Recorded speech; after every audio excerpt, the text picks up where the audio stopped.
gastrointestinal tract. Okay. All right, lipid steroid. Okay, they are again same thing. If as long as they are hormone by definition they go into the bloodstream. They are secreted or manufactured or produced by endocrine gland, and hormone they are secreted into bloodstream. So testosterone, well, again they have the same 1, 2, 3 hexagonal hydrocarbon ring, and then it has 1 pentagonal hydrocarbon ring. Estrogen is the same structure because they all come from what? Cholesterol. Remember, we make sex hormone from cholesterol. That's why cholesterol is necessary and required for our body. And testosterone is made from testes. Estrogen is made from ovaries.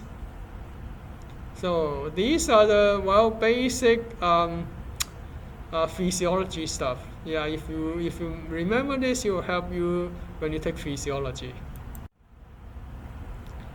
Testosterone is a male hormone. Okay, what does it do?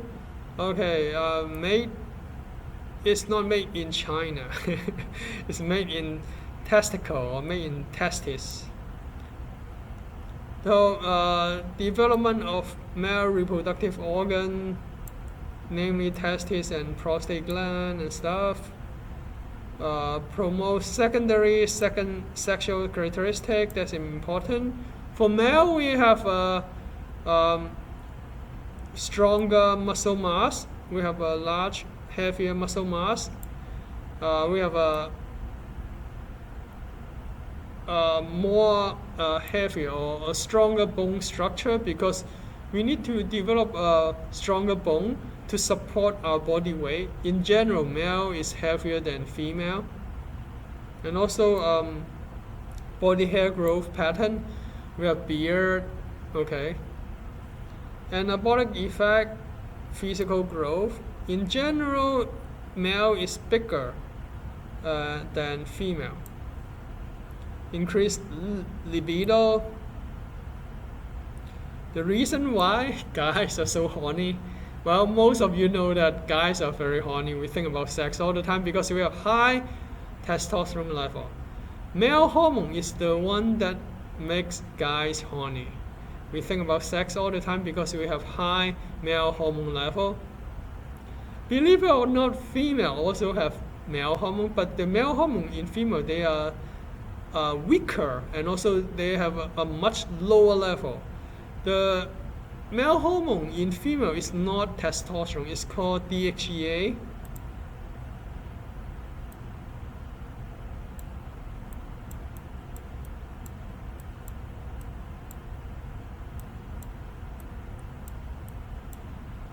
DHEA is a weak male hormone that you can find actually in both male and female. Male has DHEA and testosterone. Female has DHEA only. In both male and female, DHEA is a low-level male hormone. The low-level male hormone DHEA in female is the one that gives the libido to female. Estrogen, well, is a female hormone released from the ovaries, and also induces the development of ovaries and uterus.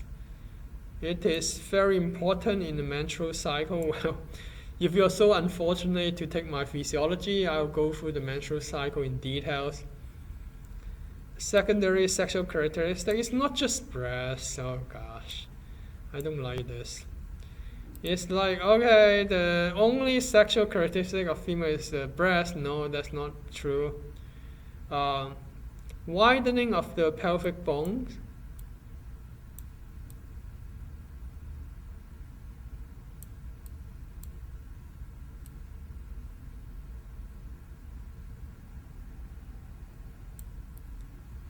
Fat deposition pattern.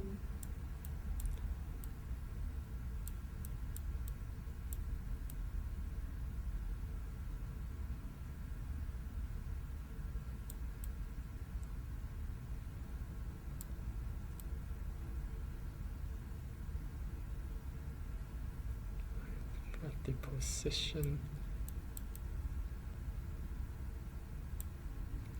For example, female in general, they will have more subcutaneous fat than men.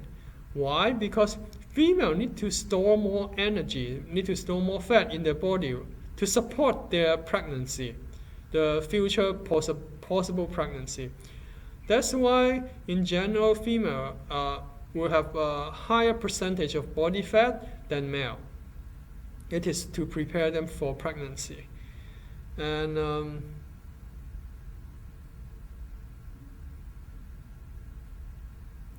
also they don't have beard, yeah, and they don't have facial hair. They have less facial hair than male. Well, you can think. Also, their muscle mass is not as much as male. They are not as muscular as male. There are lots of different secondary sexual characteristics in female. So by just saying breast, it's like, okay, it's like I would say not objective description for female secondary sexual characteristics. Anabolic effect, well, it didn't say anything at all in here, the anabolic effect.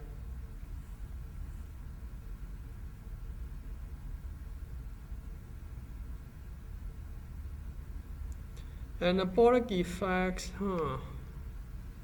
Let me think about this. What is the anabolic effect here? Anabolic meaning that it builds up, is synthesis.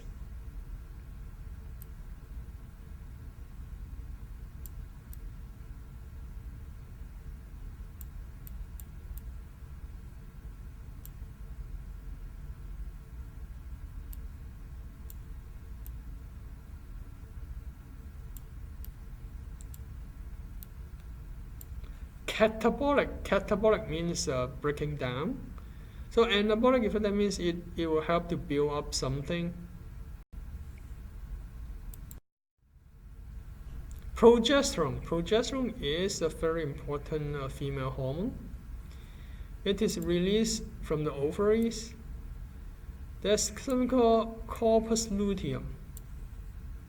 Corpus means body.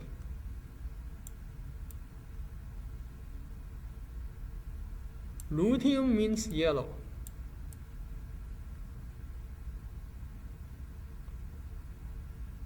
So it is the yellow body. What is it? It is it has something to do with menstrual cycle. After women ovulate, the ovulation, meaning that after women release an egg from the ovary, the egg comes from something called a follicle. Comes from a dominant follicle.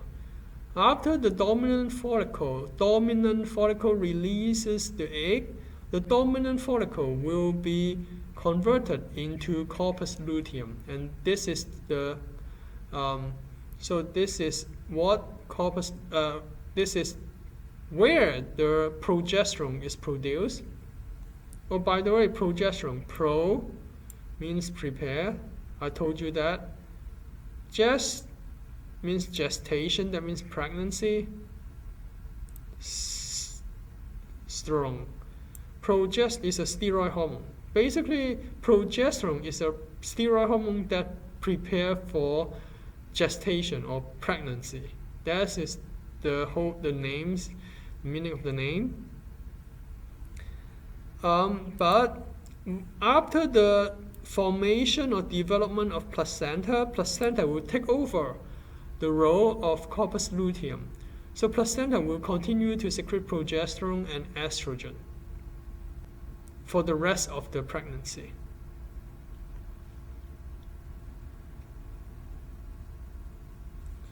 Well, adrenal gland will secrete progesterone. This is something that I have never heard of. I'm not very sure why Professor Mervovich will put it on her slide saying that adrenal gland will produce a progesterone. I'm not very sure why she would put this there. I cross it out. Just assume that adrenal gland does not produce progesterone. I've never heard of adrenal gland produce progesterone. Maybe in some other vertebrate, maybe, I don't know. I'm not a I don't know about other animal, but female human being, the adrenal glands should not produce progesterone. Pregnancy hormone, you can call it pregnancy hormone because progesterone prepare for the pregnancy, and during the 9-month pregnancy you also have a very high level of progesterone. It is secreted in the second half of the menstrual cycle. This is correct. It also has an anabolic effect. Well, it maintains the pregnancy for sure. It also maintains the vascularization of blood supply of the uterus. It also maintains the wall, the thickness of the wall in the uterus. It maintains the blood supply to the uterus so that you have enough nutrient and oxygen supply to the embryo during pregnancy. So it does have anabolic effect. Okay, female reproductive system. Okay, this is totally physiology. I do not expect you to know this right now. As a matter of fact, I think that's way too much for Bio 3 to go through all this, because many of you are taking it just for GE. I don't know why she make it. This is totally physiology. No, I don't want you to know. This is beyond the scope of Bio 3. This is physiology. This is something that I cover in physiology, so you don't need to know about this. Alright, corticosteroid. It is secreted by adrenal glands. Yes. Cortical. This word cortical means adrenal cortex.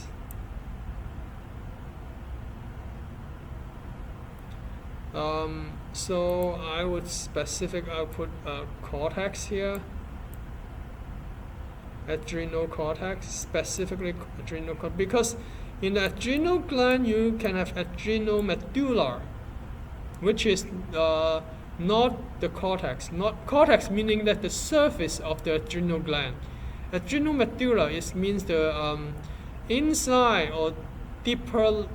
The inside part of the adrenal gland. Corticosteroid is mainly stress hormone, regulate inflammation, reduce immune response. Yes, when you are stressful, usually it will be easier for you to get sick. Cortisol control all this metabolism. As I mentioned before, when you are stressed, adrenal gland will secrete, adrenal cortex specifically will secrete cortisol to increase your blood sugar level. Where can you get blood sugar, or where can you get glucose? By breaking down glycogen, which is a form of carbohydrate. You can break down fat into fatty acid, and then your liver can convert fatty acid into glucose or pyruvate into pyruvate. It can convert fatty acid into pyruvate so that it can produce energy. Last but not least, it can break down protein, which is your muscle, and then it can convert amino acid into energy as well. And then aldosterone control electrolyte and water level. Electrolyte is basically sodium ion. So your kidney control the secretion or reabsorption of sodium. I would say sodium plus. The slides from Professor Mermovich is not that good. Anyway, Okay, it controls your kidney control the secretion or reabsorption of sodium. For example, if the kidney tell the body, okay, reabsorb more sodium back to your blood, then what happens? It will make your blood more concentrated. When your blood is more concentrated, what will happen? Osmosis. Water will be reabsorbed back to the blood to try to dilute the blood because you have a lot of sodium there. In this case, you will retain more water and then you will secrete less water. When you secrete less water, that means you produce less urine. When you absorb more water, that means you increase the blood volume. And when you increase blood volume, you can increase your blood pressure.